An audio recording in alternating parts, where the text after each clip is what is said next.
नमस्कार साथियों।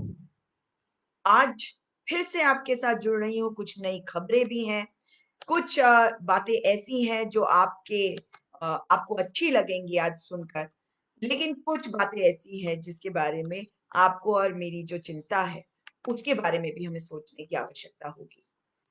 आप देखिए कि जिस प्रकार से आज जो फैसले लिए जा रहे हैं, वो फैसले अगर पहले ही ले लिए गए होते, तो शायद अच्छा होता, परंतु ऐसा हुआ नहीं। लेकिन देर आए, दुरुस्त आए।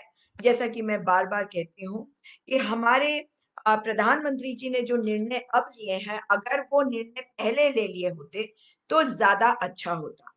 आज ये निर्णय लिया गया है कि 18 से ज़्यादा उम्र के लोगों को पहली मई से वैक्सीन मिलेगी। 1 मिनट मुझे फ़ोन ये ज़रूर लेना है। हेलो? Okay, alright, okay. जी, तो ये बहुत ज़रूरी है कि जो निर्णय अब लिए गए, ये निर्णय पहले ही ले लिए गए होते। निर्णय जो लिया गया है, वो है कि 18 से ज़्यादा उम्र के हर व्यक्ति को ये वैक्सीन अब उपलब्ध हो जाएगी और इस वैक्सीन का मूल्य जो अभी है, वही रहेगा ₹250 में और ये ओपन मार्केट में आ जाएगा। मतलब ये सरकार जो करना चाहती है, अब ये प्रूव हो गया है, हम सरकार के साथ खड़े हैं और सरकार के साथ हम सबको खड़ा होना पड़ता है। भारतीय जनता पार्टी भले ही ये सोचती हो कि ये सरकार उनकी है, नहीं, ये सरकार उनके दल की है मगर सरकार भारत की है, सरकार आपकी है, सरकार मेरी है। मैंने उन्हें वोट नहीं दिया, लेकिन वो सरकार मेरी है। उनकी ज़िम्मेदारी है कि मेरे प्राणों की रक्षा हो। आपने देखा कि किस प्रकार से जब जीएसटी लाया गया और उसके पहले जब नोटबंदी करी गई थी, तो बिना प्लानिंग के हमारे प्रधानमंत्री जी ने जो उनके जी में आया, वो उन्होंने कर दिया था। उसके बाद उसमें हर रोज़ कुछ नया बदलाव लाते थे और प्रधानमंत्री का एक ही काम होता था। आते थे, कहते थे, "मैं बेचारा, मैं ये, मैं गरीब, मुझे मार डालेंगे, मेरे को ये कर देंगे।" वो देश के प्रधानमंत्री हैं, उन्हें ये शोभा नहीं देती थी, ये बात। लेकिन अब देखिए कि देश का प्रधानमंत्री अगर प्रधानमंत्री की तरह कार्य नहीं कर रहा और प्रचार मंत्री की तरह कार्य कर रहा है, तो सवाल तो उठेंगे। ये जो आज इन्होंने किया है, क्या ये 3 महीने पहले नहीं हो सकता था?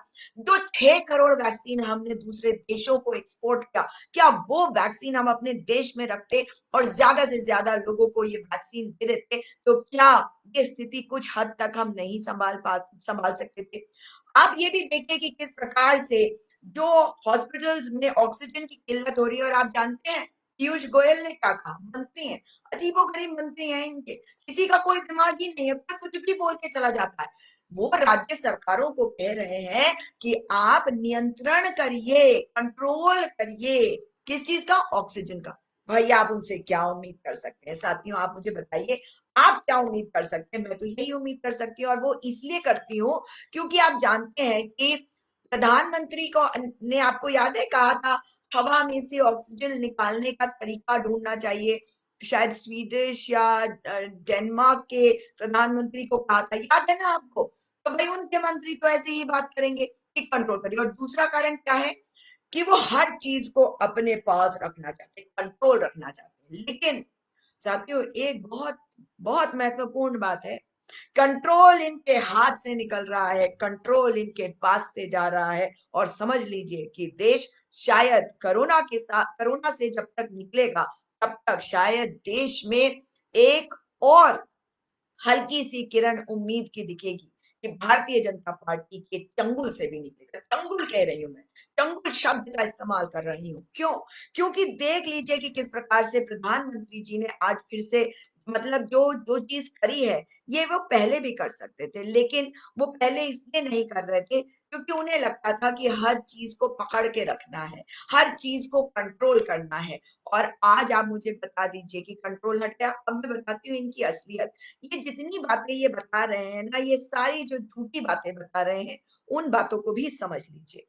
ये बता रहे हैं कि किस प्रकार से देश में जी हाँ, देश में किस प्रकार से इस वक़्त जो कोरोना की महामारी फैली है, वो इनसे संभल नहीं रही। आप कहेंगे कि मैं ऐसा कैसे कह सकती हूँ, संभल रही है?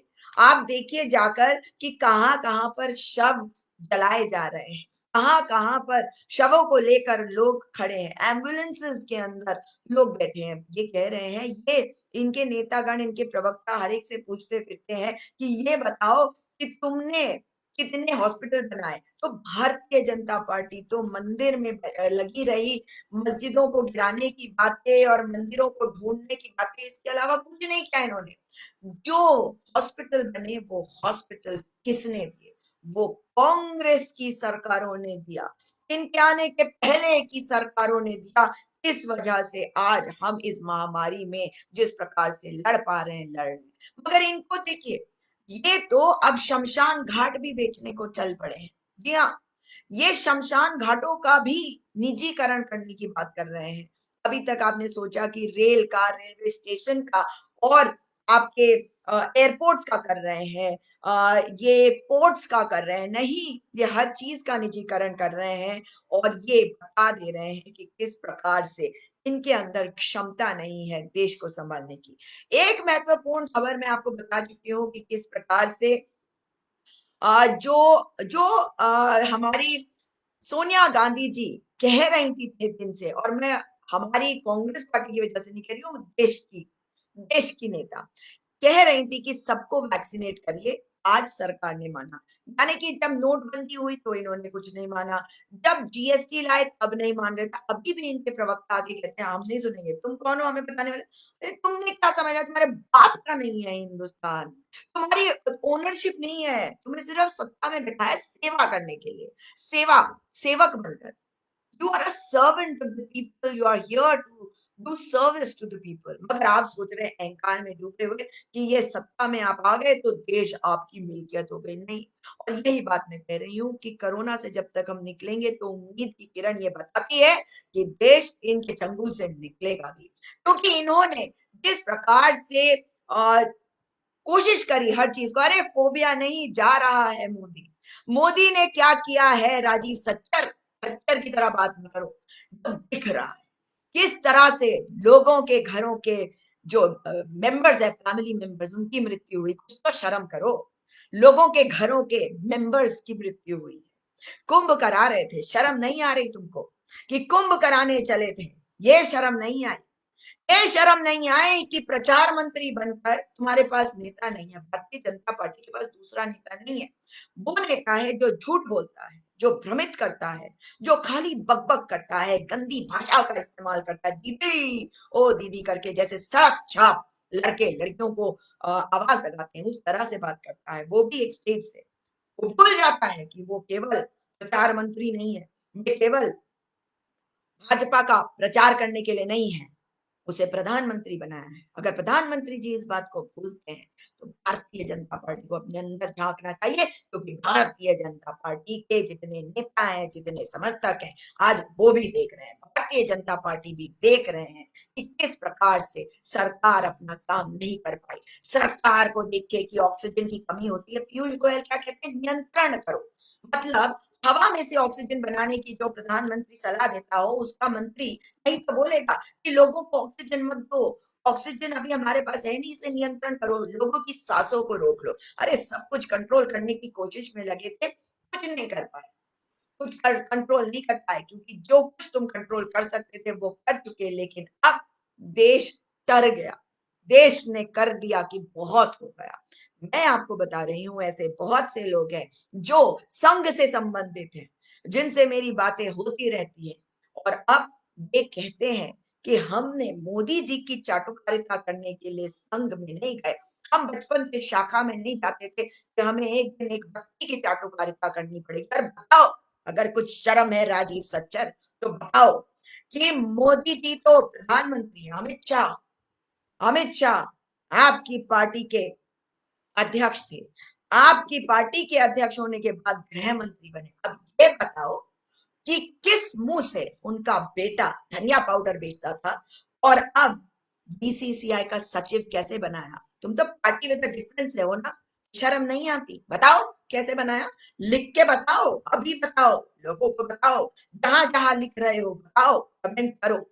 और साथियों, मैं आपको एक और चीज़ अवश्य कहना चाहती हूँ, जहाँ से आप कमेंट करते हैं, वहाँ पे अवश्य देखिएगा, वहाँ पे आपको कुछ स्टार भी मिलेगा जब आप क्लिक करेंगे कमेंट सेक्शन में। जब आप कमेंट सेक्शन में क्लिक करेंगे, तो वहाँ पे देखेंगे स्टार, तो उस स्टार को अगर आप दबाएँगे, तो वो स्टार आएगा, तो वो मेरे पेज को स्टार मिलेगा। तो आप अवश्य कोशिश करिएगा, मैंने कोशिश करी थी देखने की, मुझे अभी तक नहीं मिला। लेकिन जब भी मिले उसको ज़रूर से मुझ तक पहुँचाइएगा। उससे पता चलेगा कि आपको मेरा पेज कितना पसंद आता है। और आप लोगों के नाम लूँगी, जो-जो स्टार को क्लिक करेगा, जो-जो स्टार भेजेगा, उन-उन का नाम अवश्य लूँगी। आप लोग मुझे बताइए कि प्रधानमंत्री का काम जो था, क्या प्रधानमंत्री नहीं करेगा? और प्रधानमंत्री अगर जाकर प्रचार कर रहे हैं और एक जनसभा में जब पूरे देश में लोगों की मृत्यु हो रही, लोग मर रहे हैं, उनके शव जलने के लिए इंतज़ार कर रहे हैं कि उनका अंतिम क्रियाक्रम हो मगर उन्हें जलाया जा रहा। क्योंकि ये क्रियाक्रम में विश्वास नहीं करते, जलाने की बात करते हैं। याद है ना हाथरस की बेटी? आपको एक और खबर बताती हूँ। आज माननीय उच्च न्यायालय इलाहाबाद ने ऐसे संकेत दिए कि 5 शहरों में क्यों ना लॉकडाउन लगा दिया जाए। ये सलाह थी। जानते हैं इसमें कौन से शहर थे? उत्तर प्रदेश के 5 शहर। उत्तर प्रदेश के 5 शहरों में एक था गोरखपुर, जहाँ से मुख्यमंत्री आते हैं। क्या नाम है मुख्यमंत्री का? अजय सिंह बिष्ट। बिष्ट हैं, हमारे यहाँ से गए हैं, मगर बीस्ट की तरह लोगों को ट्रीट करते हैं। बड़ा दुखद है। उनके उनके शहर में, जहाँ से वे आते हैं, जहाँ गोरखनाथ का मंदिर है, वहीं से तो वो वे बढ़े। और आप ये देख लीजिए कि किस प्रकार से दूसरा शहर, जिसके बारे में माननीय उच्च न्यायालय ने कहा, एक गेस करके बताइए। Thank you Sarun Singh ji, thank you Shabnam Praveen Parveen ji, thank you so much Balwant भाई चौधरी जी। आप सभी का बहुत-बहुत धन्यवाद। आप लोग स्टार भेज रहे हैं। बहुत अच्छे स्टार्स, अब तक 3 या 4 स्टार्स हो चुके हैं।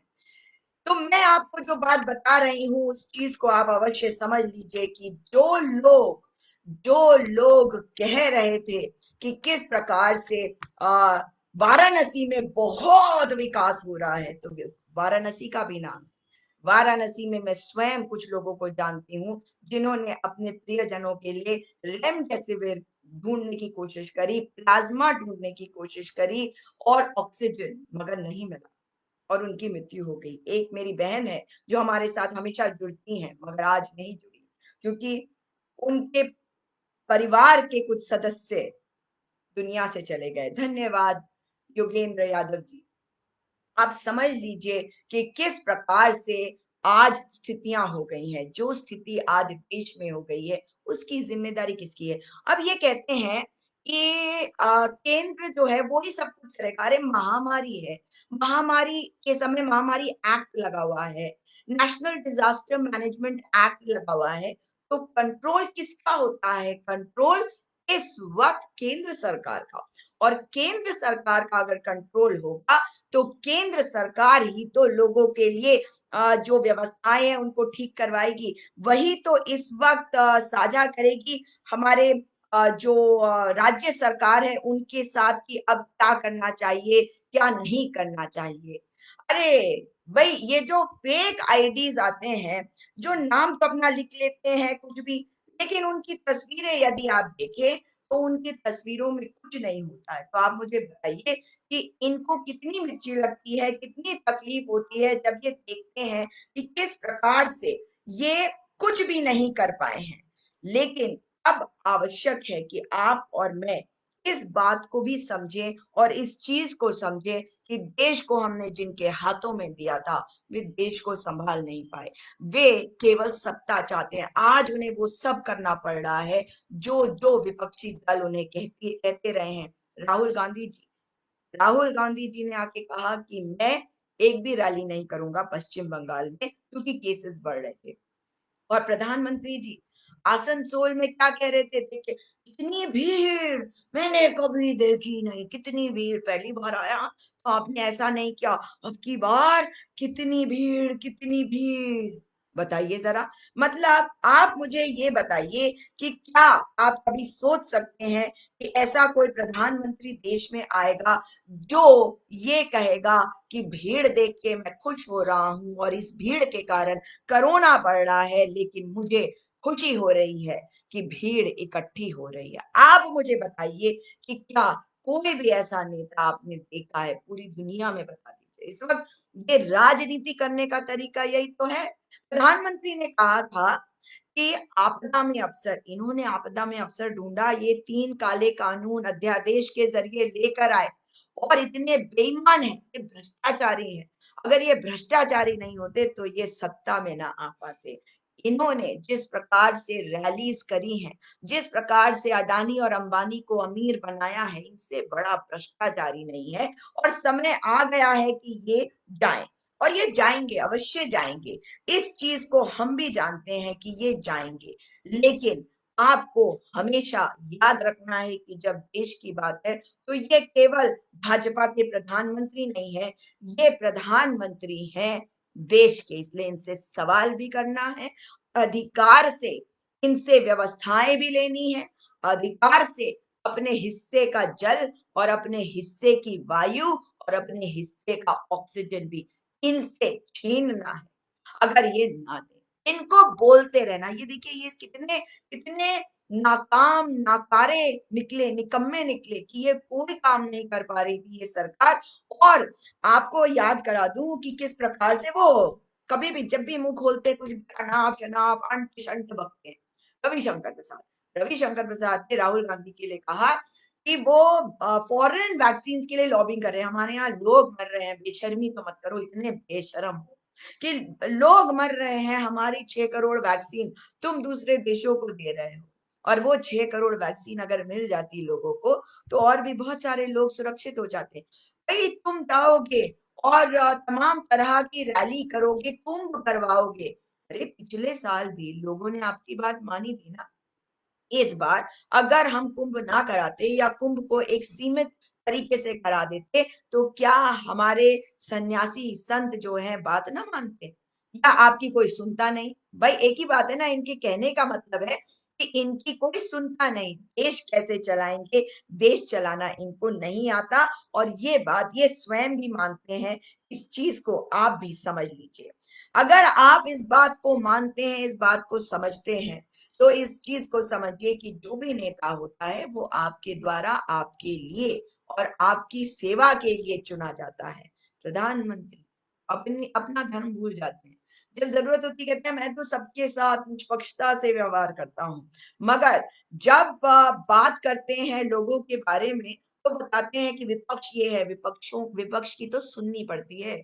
ना भी सुनो तो आखिर में वो करनी पड़ती है जो विपक्ष कहता है। कांग्रेस पार्टी भले ही इस वक़्त सत्ता में नहीं है, मगर सत्ता लोलुपता में डूबी हुई नहीं है। 70 साल में जो अस्पताल दिए थे, उन अस्पतालों का इस्तेमाल कर रहे हो मोदी जी। और बाकी चीज़ें जो 70 साल में बनाए थे, उसको बेच रहे हो। भ्रष्टाचारी नहीं हो, भ्रष्टाचार नहीं कर रहे हो। और अगर प्रचार करना है भारतीय जनता पार्टी के लिए, तो प्रचार करो आप। हम नहीं रोकेंगे आपको। जाओ प्रचार करो, जहाँ-जहाँ जाके रैली करना है, करो। लेकिन कम से कम लोगों को बीमारी मत बाँटो। कम से कम कुछ शर्म लिहाज़ कर लो आप कि लोग बीमार ना हो, लोग मौत के मुँह में ना जाएँ। मगर भारतीय जनता पार्टी है, प्रधानमंत्री जी हैं, उन्हें फ़र्क नहीं पड़ता साथियों।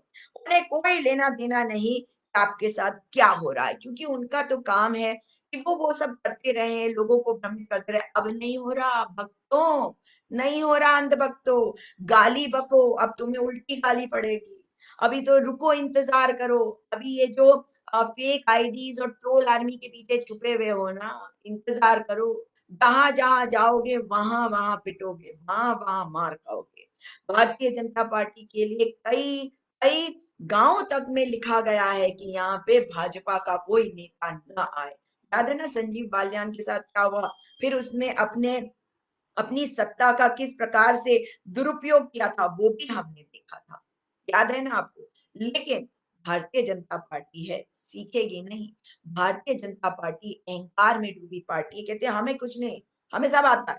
तुम मत बताओ हमें। अरे भाई, हम में से किसी को कुछ नहीं आता। हम में से हर एक कोई सब कुछ सीखता है और हर पल-पल सीखता है। भाजपा ने ये सोच लिया क्योंकि इनको कुछ नहीं आता और इसीलिए अगर कुछ नहीं आएगा तो आप ऐसे ही करोगे और सत्ता आप सँभाल नहीं पाओगे। लोगों की बलि चढ़ा दोगे और लोगों की बलि तो आपने चढ़ा दी। गुजरात का डेटा, माननीय उच्च न्यायालय गुजरात ने ये कहा है कि डेटा जो है वो गलत दिया जा रहा है, सही डेटा दो।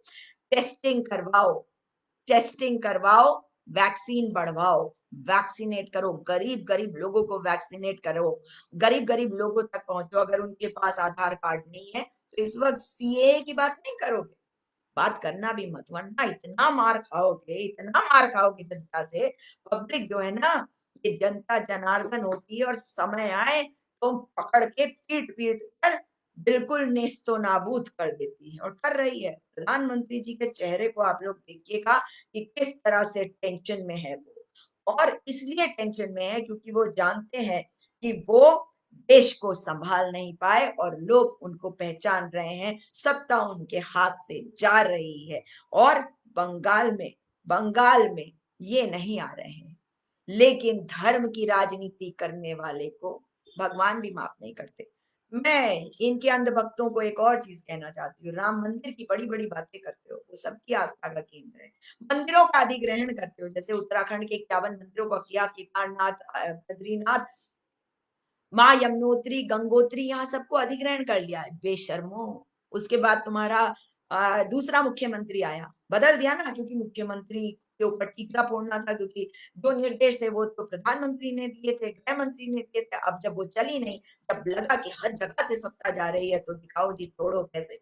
अभी भई राज्यसभा में आप जो कोशिश कर रहे हैं कि आपको मेजॉरिटी मिल जाए ताकि आप कानून पास कर सको, लोगों पर सत्ता सँभाल सको, देश की सत्ता को और लोगों के ऊपर राज कर सको, नहीं कर पाओगे। देख लिया, आपके प्रधानमंत्री थे ये, हमारे प्रधानमंत्री नहीं बन सके, नहीं बन सके, आज भी नहीं बन सके क्योंकि प्रेशर में आकर ही इन्होंने आज वो निर्णय लिए जो सोनिया गांधी जी कई दिनों से कह रही थी कि खोल दो, वैक्सीनेशन सबको दे दो क्योंकि अब की बार नौजवानों को वैक्सीनेशन की ज़रूरत थी, उनमें संक्रमण पाया जा रहा। मगर प्रधानमंत्री को देखो, अरे भाई जितने पैसों में आपने 2 विमान खरीदे ना प्रधानमंत्री जी, उतने में अस्पताल बन जाते।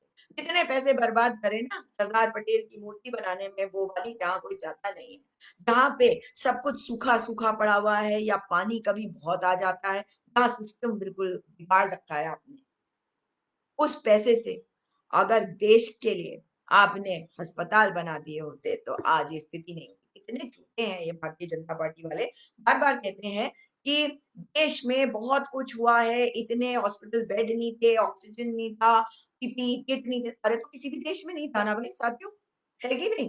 ये तो ऐसे बोल रहे हैं जैसे कि केवल भारत देश था जिसमें नहीं था, क्योंकि इन्हें भ्रमित करने की आदत है। मगर एक चीज़ को कभी ना भूलिएगा कि अगर कांग्रेस पार्टी सरकार में ना होती क्योंकि कांग्रेस पार्टी में पढ़े-लिखे लोग थे। चाहे जवाहरलाल नेहरू की बात करिए, सरदार पटेल की बात करिए, लाल बहादुर शास्त्री जी की बात करिए, किसी भी नेता की बात कर लीजिए, पीवी नरसिम्हा राव जी की बात कर लीजिए, किसी की भी बात कर लीजिए, राजीव गांधी जी की बात कर लीजिए, इंदिरा गांधी जी की बात कर लीजिए, पढ़े-लिखे, समझदार, सहनशील, संवेदनशील, शांति से सोचने वाले, सोच विचार करने वाले, बक-बक, मुँह खोला गोबर निकला। गाय का नहीं, गाय का तो गोबर काम आता है, किसी भी और जानवर का गोबर निकालते हैं ये। क्योंकि दिमाग के अंदर भूसा और पता नहीं किसका गोबर इन्होंने कर दिया। हाँ, बेवकूफ, बेवकूफ तो तू है, क्योंकि ये बात राहुल गांधी ने क्या कही थी और तू क्या कह रहा है? क्योंकि तू बेवकूफ है अवनीश रंजन मिश्रा, क्योंकि तेरे पास बुद्धि नहीं है, क्योंकि तेरी समझ नहीं है। गोबर है ना गोबर और भूसा, गोबर और भूसा और सीमेंट में उसको जमा के अपनी खोपड़ी के अंदर तूने डाल रखा है। सच्चाई ये है कि राहुल गांधी ने सचमुच में जो कहा था वो आज मैं दोहरा देती हूँ। उन्होंने कहा था, "ये आदमी तुमको ऐसा भ्रमित कर रहा है।" ये आदमी कौन आदमी? नरेंद्र मोदी। ये आदमी तुमको बेवकूफ बना रहा है और ऐसे बता रहा है कि इधर से आलू डालो तो उधर से सोना निकलेगा, मगर आलू है, सोना नहीं निकलेगा। ये आदमी बेवकूफ बना रहा है, वो आदमी नरेंद्र मोदी है। जिसको देश का प्रधानमंत्री बनाया गया और ये fake troll army, fake IDs को बनाया गया, उनको सत्ता में बनाए रखने के लिए। मगर साथियों, आप सभी से यही कहूँगी कि इस वीडियो को अधिक से अधिक शेयर करिए, ताकि अधिक से अधिक लोगों को हम इनकी सच्चाई बता सकें। आपको एक एक दुखद खबर और बताना चाहती हूँ कि डॉक्टर मनमोहन सिंह, हाँ, एक अच्छी खबर भी बता देती हूँ उनके बारे में। डॉक्टर मनमोहन सिंह जी ने एक पत्र लिखा प्रधानमंत्री को, और डॉक्टर हर्षवर्धन, जो केंद्र के स्वास्थ्य मंत्री है, इतनी नीचता उन्होंने दिखाई, इतना घटियापन उन्होंने दिखाया, उन्हें शर्म आनी चाहिए, क्योंकि वो देश के स्वास्थ्य मंत्री हैं, लोगों की सेवा के लिए बैठे हैं। वो इसलिए नहीं बैठाए गए हैं कि वो जो जी में आएगा वो करेंगे। वो इसलिए नहीं बैठाए गए हैं कि जो उनका मन करेगा वो करेंगे। उनको सत्ता में बैठाया गया है ताकि विपक्ष की सुने, जनता की सुने, जनता के हित के लिए कार्य करे, और अगर विपक्ष कुछ सुझाव दे रहा है तो उनको सुने। क्योंकि ये तो किसी से बात करने को तैयार नहीं है, सुझाव में सब कुछ पता है। ये अनपढ़, एंटायर पॉलिटिकल साइंस में एमए करने वाला, और मुझे नहीं पता कि वो जो दूसरे गृह मंत्री हैं उन्होंने कौन-सी वाली एमए करी है ना? बेटे को उन्होंने बीसीसीआई का सचिव ज़रूर बना दिया। उन्होंने पढ़ाई क्या की है ये मुझे नहीं पता, तड़ीपार मगर वो ज़रूर थे। तड़ीपार उन्हें गुजरात की कोर्ट में किया था, इसलिए ये बात तो मैं नहीं भूल सकती। गुजरात में जो हालात हुए थे वो उन्हीं के समय में हुए थे, ये भी नहीं भूल सकती। गुजरात में जब वो मुख्यमंत्री बने थे तो उनके पहले जो भाजपा के मुख्यमंत्री थे, उनका क्या हुआ, उनके साथ क्या हुआ, ये सारे सवाल है जो हम सबके मन में हैं। हम जानना चाहते हैं कि क्या हुआ, कैसे हुआ? जैसे गोरखनाथ मठाधीश जो थे, जो इनके अजय सिंह बिष्ट के गुरु थे, उनका क्या हुआ? ये सब बातें हैं जो हमें जाननी चाहिए, लेकिन हमें पता नहीं चलता। लेकिन इन्हें तो हिंदू-मुस्लिम करना होता है, इन्हें तो आपको भ्रमित करना होता है, इन्हें बेवकूफ बनाना होता है, बोलना होता है, ये क्योंकि ये नहीं दिखना होता है, इसलिए ये करते हैं। लेकिन जो बात इन्होंने की है, वो बता दी है कि अब देश की जनता इन्हें पहचान चुकी है। जितने फेक आईडीज़ होंगे, आप देखिएगा जितने फेक आईडीज़, लॉन्ग प्रोफाइल होंगे, फेक आईडीज़ होंगे, कुछ भी बोलते हैं आके। लेकिन आप लोगों को कहती हूँ कि ये देश आपका है, इन इन सब चीज़ों के ऊपर उठिए, ये नफ़रत के ऊपर उठिए, क्योंकि भाजपाई जो है वो नफ़रत से बने हुए हैं।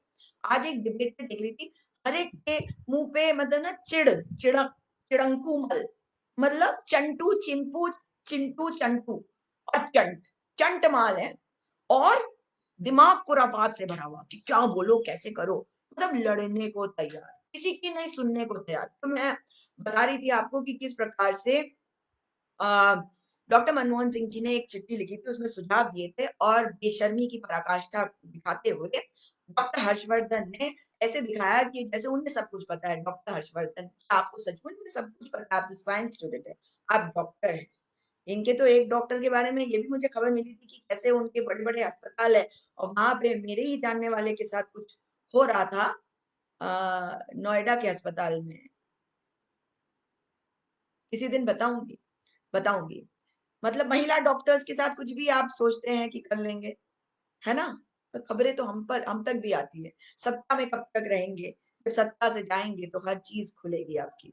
महिलाओं की इज़्ज़त करना सीखिए, महिलाओं को अपने पैर की जूती समझते हैं। और डॉक्टर मनमोहन सिंह जैसे समझदार व्यक्ति के सुझावों पर टिप्पणी करते हुए आप कैसे दिखते हैं डॉक्टर हर्षवर्धन? नीचता की पराकाष्ठा, कितना नीचे गिर सकते हैं, शर्म नहीं आती। बजाय इसके कि एक एक्सपीरियंस्ड व्यक्ति के सुझाव आप ले लीजिए। आप उनके बारे में अनाप-शनाप बात करते हैं। जितनी आप आपकी उम्र नहीं उतनी तो उनका एक्सपीरियंस है। समझे आप? बेशर्मी भारतीय जनता पार्टी के रग-रग में है। बेशर्मी इनकी डीएनए में है, नफ़रत इनके डीएनए में है। इस नफ़रत को करिए राम-राम, क्योंकि देख लीजिए राम मंदिर की बात ये करते हैं, लेकिन राम के नाम को केवल भुनाते हैं। जब राम नाम सत्य हो रहा है सड़कों पर, जब चिताएँ जल रही हैं सड़कों पर, शमशान घाटों पर, तब कैसा लग रहा है? यही है ना वो व्यक्ति जिसने कहा था कि हर कब्रिस्तान के लिए एक शमशान होना चाहिए, और आज इसने शमशान नहीं बनाए, इसने देश को शमशान बना दिया, सड़कों को शमशान बना दिया।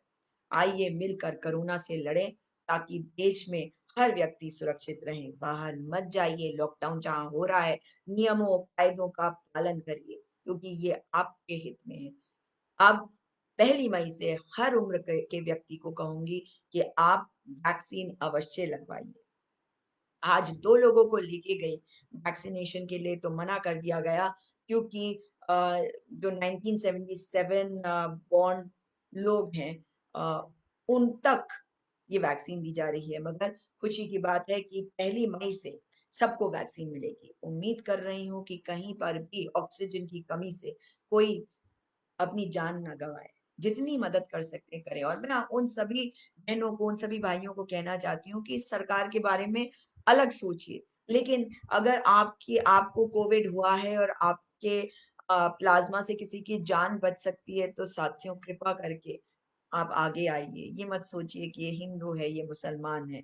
आप लोगों की मदद करिए, लोगों की जान को बचाने में अपना योगदान दीजिए। बिना मास्क के बाहर मत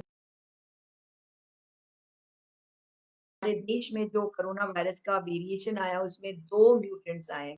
तो 2 नए तरीके के जो वायरस हैं वो हमारे देश में पाए जा रहे हैं। इसलिए आप लोग सावधानी बरतिए, हाथ बार-बार धोते रहिए, मास्क पहनिए और डबल मास्क पहनकर बाहर जाइए, केवल तब जाइए जब बेहद आवश्यक है। काम करना है मगर सावधानी से करिए। अगर ज़रूरत ना हो तो बाहर मत जाइए।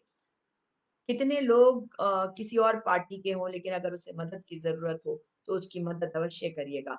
अगर भारतीय जनता पार्टी के जो समर्थक हैं, उन्होंने कुछ आपके साथ गलत किया है, तो इस वक़्त उसके बारे में मत सोचिएगा, उनकी मदद करिएगा। भारतीय जनता पार्टी के जो समर्थक हैं, उनको भी ये कहना चाहती हूँ, उठिए।